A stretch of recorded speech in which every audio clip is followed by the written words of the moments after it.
அஸ்ஸலாமு அலைக்கும் வரஹ்மத்துல்லாஹி வபரகாத்துஹு. அன்புக்கினிய சகோதர சகோதரிகளே, பிரமத அன்பர்களே, நண்பர்களே, இது இஸ்லாமிய வரலாற்று ஆவணங்கள் பாகம் 4. இதில் அதிகாரம் அல்லாஹ் ஒருவனுக்கு தான் என்பதை நாம் முழுமையாக நம்பி அதில் உறுதியாக நம்பிக்கை கொள்ள வேண்டும். அதை பற்றி அல்லாஹ் ரப்புல் ஆலமீன் சொல்லும்போது, அவனை அன்றி நீங்கள் வணங்கி கொண்டிருப்பவை யாவும் நீங்கள் உங்கள் மூதாதையரும் நீங்களும் உங்கள் முன்னோர்களும் வைத்து கொண்ட வெறும் கற்பனை பெயர்களை அன்றி உண்மை அல்ல, வேறில்லை.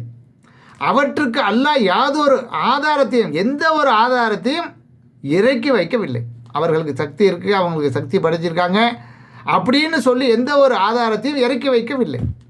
அல்லாஹ் ஒருவனுக்கு அன்றி வேறு எவருக்கும் அதிகாரம் இல்லை. இந்த உலகத்தில் அனைத்து அதிகாரங்களும் அல்லாஹ் ஒருவனுக்கு தான் இருக்கே தவிர அவனை அன்றி வேறு எவருக்கும் எந்தவித அதிகாரமும் இல்லை.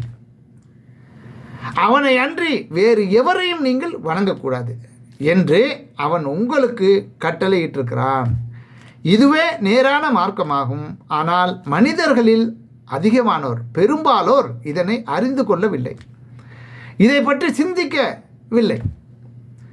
இந்த உலகத்தில் பிறந்ததிலிருந்து மரணிக்கும் வரை வாழக்கூடிய இந்த வாழ்க்கை முறையில் எவ்வளவோ அதிசயங்களை கண்ணால் கண்டு கொண்டிருக்கிறோம்.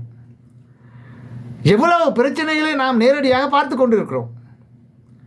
நம்மால் எதையுமே படைக்க முடியாது. நாம் நினைத்ததை எதையுமே நம்மால் முழுமையாக பெற்றுக்கொள்ள முடியாது. ஒவ்வொரு மனிதனும் பிறந்ததிலிருந்து மரணிக்கும் வரை ஏராளமான எதிர்பார்ப்புகளோடும் ஆசாபாசங்களோடும் தான் வாழ்ந்து கொண்டிருக்கிறான். அனைவருக்கும் அவர்கள் நினைத்தது எல்லாமே கிடைத்து விட்டதா? குறையில்லாத ஒரு மனிதனும் இந்த உலகத்தில் இல்லை. அதனால் எந்த முறையில் எப்படிப்பட்ட வாழ்க்கை நம்ம வாழ்கிறோமோ, இந்த உலகத்தில் நம்ம பார்க்கின்ற அனைத்துமே அல்லாஹ் என்ற ஒரு இறைவனால் படைக்கப்பட்டு இருக்கிறது. அவனுடைய முதல் கண்ட்ரோலில் அனைத்தும் இயங்கி கொண்டு இருக்கிறது. இந்த உலகத்தில் இயக்கப்படுகின்ற அனைத்து இயக்கங்களுக்கும் சொந்தக்காரன் அவன்தான். அவனது அதிகாரத்தில் தான் அனைத்து கட்டுப்பாடுகளும் அடங்கியிருக்கின்றன. அவனுடைய நாட்டமின்றி இந்த பூமியில் ஒரு இலை கூட உதிர்வதில்லை. அப்படி என்றால் ஒரு மனிதனும் பிறப்பதும் இல்லை, ஒரு மனிதன் சாவும் இல்லை, எந்த ஒரு காரியமும் நடப்பதும் இல்லை.